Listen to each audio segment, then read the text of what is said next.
My wife cheated on me and says it's not her fault. This past weekend the kiddo and I went on a 2-day camping trip for some father-son bonding time. My wife doesn't like camping herself at all anymore and doesn't even appreciate our kid and I going. This is a big hobby for me and I want to share it with my son.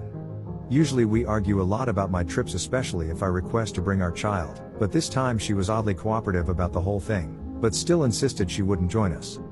I was surprised but didn't question anything because I was so excited that she was finally allowing us to go and I didn't want her to change her mind. I thought we had finally found a common ground and the arguments were ending. I was wrong. We had a great trip and returned back on Monday. We expected to come home to an empty house as my wife should have been at her office for a few more hours. I walked the kid up to his room as he was exhausted and ready for a nap. After, I walked into our bedroom to find a naked man in my bed. I recognized him as my wife's coworker whom I have met numerous times at her work functions. At first I was in disbelief and even wondered if I was in the right house. Then my wife walked out of our bathroom, also naked, and I had no more doubts. She looked petrified when she saw me. I have never been so angry. I yelled at the dude to get out of my house so I could speak to my wife. He grabbed his clothes and left. Then we started arguing.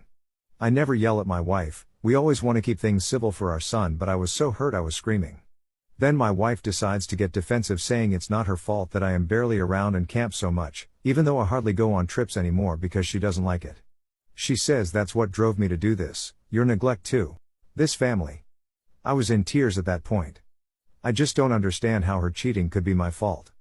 When I turned around to leave, my son was standing in the doorway and I felt terrible for yelling. I quickly consoled him, but my wife snapped at me again, telling me to get my hands off him. Now she won't speak to me and says I can't see my child until I apologize. Apologize for what? She said we could go on this trip. She planned to cheat. And that kills me. It makes me wonder if she has done this before.